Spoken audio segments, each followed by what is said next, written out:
Hello friends, नमस्कार। स्वागत करती हूँ आपका आपके अपने यूट्यूब चैनल हिस्ट्री विद रुकू में। सबसे पहले माफ़ी चाहूँगी कि इतने टाइम से मैं कुछ वीडियोस नहीं लेके आ पाई। कुछ मेरे जो है काम आ गए थे जिनकी वजह से मैं वीडियो नहीं बना पाई, बट अब रेगुलरिटी रहेगी। तो हम कक्षा 6 की जो NCERT है हमारे अतीत, तो इसका तीसरा चैप्टर है आरंभिक नगर। इसका हम दूसरा भाग शुरू कर रहे हैं। तो चलिए शुरू करते हैं। देखिए स्क्रीन पर आप देख रहे हैं कि इस पर हेडिंग लिखी हुई है भवन, नाले और सड़कें। तो इस पैराग्राफ में हम पढ़ेंगे भवनों के बारे में, नालियों और सड़कों के बारे में। तो चलिए शुरू करते हैं। इन नगरों के घर आमतौर पर 1 या 2 मंजिले होते थे। घर के आंगन के चारों ओर कमरे बनाए जाते थे। अधिकांश घरों में एक अलग स्नान घर होता था और कुछ घरों में कुएं भी होते थे।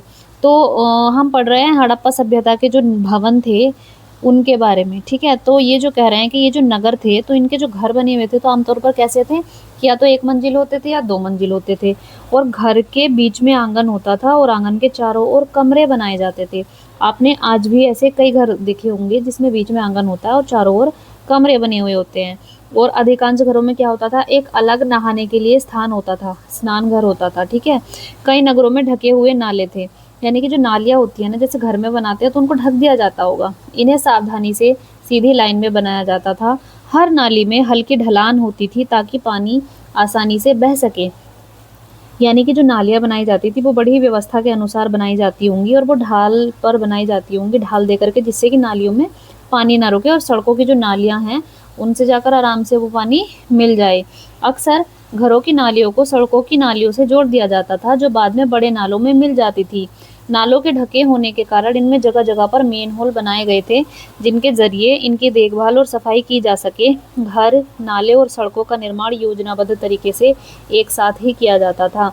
देखिए इसमें साफ साफ बताया गया है कि जो घरों की नाली की जो व्यवस्था थी, घरों में जो नाली वाली व्यवस्था होती थी ना पानी की, ठीक है, ड्रेनेज सिस्टम जो होता था, तो वो बहुत ही अच्छा, बहुत ही ज़्यादा सुविधाजनक और योजनाबद्ध तरीके से बनाया जाता था। जो घरों की नालियाँ होती थी वो बाहर सड़कों से मिलती थी और सड़कों की नालियाँ बड़े नालों से जाकर के मिल जाती थी। और क्योंकि नालियाँ ढकी हुई होती थी, जैसे हम स्लेब से नहीं ढक देते कुछ चीज़, जैसे वो सीमेंट का स्लेब बना के हम ढक देते हैं, तो उस तरह से ढकी हुई होती थी। और उसमें बीच बीच में क्या है, मेन होल बनाए जाते थे, जिससे कि नालियों की आवश्यकता पड़ने पर क्या की जा सके, सफाई भी की जा सके, और वो भी आसानी से। अब देखिए यहाँ पर एक क्वेश्चन है, यहाँ पर वर्णित घरों और पिछले अध्याय में वर्णित घरों में तुम्हें क्या अंतर दिखाई देता है? कोई 2 अंतर बताइए। देखिए यहाँ हम पढ़ रहे हैं हड़प्पा सभ्यता के नगरों के बारे में, और पहले हमने जो पढ़ा है जैसे मेहरगढ़ वगैरह के बारे में हमने पढ़ा है, तो ये हमसे अंतर पूछ रहे हैं। तो देखिए एक अंतर तो यही हो गया कि यहाँ पर जो हम नगरों के बारे में पढ़ रहे हैं या घरों के बारे में पढ़ रहे हैं, तो इन नगरों के जो घर बने हुए होते थे वो पक्की ईंटों से बने होते थे, जबकि जो पहले हमने चैप्टर्स पढ़े हैं उसमें जो घर बने होते थे वो कच्ची ईंटों से बने होते थे, है ना। अगला, नालियों की और सड़कों की जो व्यवस्था है, इस वाले चैप्टर में हम पढ़ रहे हैं कि वो बहुत ही ज़्यादा सुविधाजनक और योजनाबद्ध तरीके से की जाती थी। लेकिन जो पूर्व में हमने चैप्टर्स पढ़े हैं उसमें ऐसा कुछ भी नहीं था, नालियों की कोई ज़्यादा व्यवस्था नहीं थी। तो ये मेन जो हो गए, ये 2 अंतर मुख्य हो गए। अब हम नेक्स्ट पेज पर चलेंगे जिसमें हम नगरों के जीवन के बारे में पढ़ेंगे। तो आइए हम नेक्स्ट पेज पर चलते हैं जिसमें कि हम पढ़ेंगे नगरों के जीवन के बारे में। तो ये देखिए ये आ गया है नगरीय जीवन। हड़प्पा के नगरों में बड़ी हलचल रहा करती होगी। यहाँ पर ऐसे लोग रहते होंगे जो नगर की खास इमारतें बनाने की योजना में जुटे रहते थे। ये संभवतः यहाँ के शासक थे। ये कह रहे हैं कि जब इतना कुछ हड़प्पा में विकसित थी, हड़प्पा की जो व्यवस्था थी, तो यहाँ पर जाहिर सी बात है कि हलचल तो बहुत रहती होगी और ऐसे लोग भी यहाँ पर रहते होंगे जो इसकी नगर योजना की क्या करते होंगे, बातें करते होंगे और कोशिश करते रहते होंगे उसको और अच्छा बनाने की, है ना। ये संभवतः कौन होंगे, यहाँ के शासक होंगे। यह भी संभव है कि ये शासक लोगों को भेजकर दूर दूर से धातु, बहुमूल्य पत्थर और अन्य उपयोगी चीज़ें मंगवाते थे। अब यहाँ पर कहा जा रहा है कि ऐसा भी हो सकता है कि यहाँ का जो भी शासक होगा, ये जो भी व्यवस्था कराने वाला होगा, वो लोगों को बाहर भेजता होगा क्या क्या मंगाने के लिए, धातु, बहुमूल्य पत्थर और जो ज़रूरत की चीज़ें होती थी। शायद शासक लोग खूबसूरत मनकों तथा सोने चांदी से बने आभूषणों जैसी कीमती चीज़ों को अपने पास रखते होंगे। इन नगरों में लिपिक भी होते थे जो मोहरों पर तो लिखते ही थे और शायद अन्य चीज़ों पर भी लिखते होंगे जो बच नहीं पाई हैं। देखिए जो लिपिक होते हैं वो होते हैं लिखने वाले, ठीक है। तो ये कह रहे हैं कि लिपिक भी यहाँ पर ज़रूर होंगे जो कि मोहरों पर भी लिखते होंगे और अन्य चीज़ों पर भी लिखाई होती होगी, लेकिन शायद वो बच नहीं पाई हैं, इसलिए हमें प्राप्त नहीं हुई हैं। इसके अलावा नगरों में शिल्पकार स्त्री पुरुष भी रहते थे जो अपने घरों या किसी उद्योग स्थल पर तरह तरह की चीज़ें बनाते होंगे। देखिए उद्योग स्थलों के बारे में हमने अपनी शॉर्ट्स में भी बताया हुआ है। लोग लंबी यात्राएं भी करते थे और वहाँ से उपयोगी वस्तुएं लाते थे और साथ ही लाते थे सुदूर देशों की किस्से कहानियाँ। देखिए ये कह रहे हैं कि यहाँ के जो लोग हैं वो लंबी लंबी यात्राएं करते होंगे और वहाँ से बहुत ज़्यादा उपयोगी वस्तुएं अपने साथ क्या करते होंगे, लाते होंगे। और जब वो देखिए जब हम कहीं यात्रा करते हैं, कहीं जाते हैं, तो वहाँ की क्या है आबो हवा, वहाँ के लोग कैसे हैं, वहाँ की बहुत सारी चीज़ें और बहुत सारी बातें हम लेके आते हैं जो कि कहानियाँ होती हैं, है ना।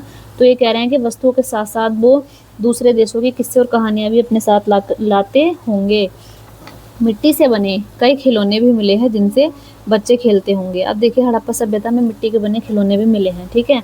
अब इसमें क्वेश्चन दिया हुआ है, नगर में रहने वाले लोगों की एक सूची बनाओ। तो नगर में कौन कौन रहते थे? जैसे शासक रहते थे, अधिकारी रहते थे, कारीगर रहते थे जिनको हम शिल्पकार कह देते हैं, व्यापारी रहते थे, और हमने पढ़ा है इसमें कि मोहर बनाने वाले भी रहते थे, किसान भी रहते थे और पशुपालक भी रहते थे, ठीक है। इन नगरों में ये लोग रहते थे। क्या इनमें से कुछ ऐसे लोग हैं जो मेहरगढ़ जैसे गांव में रहते थे? तो सोचिए। देखिए हमने नाम लिया है शासकों का, अधिकारियों का, कारीगर, व्यापारी, मोहर बनाने वाले, किसान और पशुपालक। तो अब अगर हम ध्यान से देखें तो हमने जो प्रारंभिक चैप्टर पढ़े हैं इस किताब में, जो पहले चैप्टर पढ़े हैं, तो उसमें किसान और पशुपालकों के बारे में हमने पढ़ा है। तो देखिए मेहरगढ़ में किसान और पशुपालक रहते थे, है ना। हालांकि शासक, अधिकारी, कारीगर, व्यापारी, इन लोग के बारे में हमें क्या है, उपलब्ध नहीं है सोर्सेज, लेकिन पशुपालक और किसान वहाँ पर थे, ये हमें पता है मेहरगढ़ में। तो इसका ये आंसर हो गया कि हाँ मेहरगढ़ में किसान और पशुपालक रहते थे। अब देखिए यहाँ पर जो चित्र बने हुए हैं ना, इसका ये विवरण है, तो इसको पढ़ते हैं हम। कॉर्नर पे लिखा है सबसे ऊपर, तो सबसे ऊपर वाला चित्र देखेंगे हम, मोहनजोदड़ो की एक सड़क और उसमें बना नाला। देखिए यहाँ पर ये जो है सबसे ऊपर वाला जो चित्र है कॉर्नर पे, तो ये सड़क है और इसके साइड में क्या है, बना हुआ नाला है।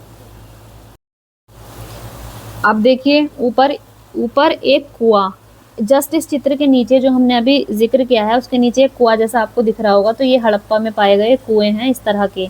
अब देखिए इस मोहर के एक मोहर, ठीक है, बाई और नीचे हड़प्पा की एक मोहर। तो जो नीचे ये दो चित्र बने हुए हैं, तो इसमें लेफ्ट वाला आप देखिए, तो ये क्या है, ये एक हड़प्पा सभ्यता की मोहर है। इस मोहर के ऊपर के चिन्ह एक खास लिपि में है। देखिए कुछ लिखा हुआ है यहाँ पर, कुछ चिन्ह बने हुए हैं, लेकिन ये खास लिपि है, ठीक है।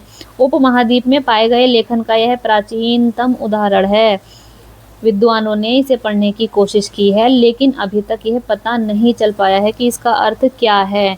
देखिए हड़प्पा सभ्यता की जो लिपि है वो अभी तक पढ़ नहीं सके हैं हम, ठीक है। इसीलिए इसको हम आद्य ऐतिहासिक काल की श्रेणी में रखते हैं। आद्य ऐतिहासिक काल ऐसा काल जिसमें हमें लेखन के साक्ष्य तो मिले हैं, लेकिन उसको अभी तक पढ़ा नहीं जा सका है। अब देखिए नीचे दाई और नीचे पक्की मिट्टी के खिलौने, ये देखिए जो कुछ खिलौने से बन रहे हैं, तो ये पक्की मिट्टी के खिलौने हैं। तो हड़प्पा सभ्यता में ये चीज़ें, ये आपको चित्र दिखाए गए हैं, ठीक है। सड़कों के, नालों के, कुओं के, मोहरों के और मिट्टी से जो प्राप्त खिलौने हैं मिट्टी के बने उनके। तो आई होप कि आपको ये आज की एक्सप्लेनेशन समझ में आई होगी और हम रेगुलरिटी बनाए रखेंगे, इसकी पूरी कोशिश करेंगे। तो आज के लिए इतना ही, धन्यवाद। आपका दिन शुभ हो।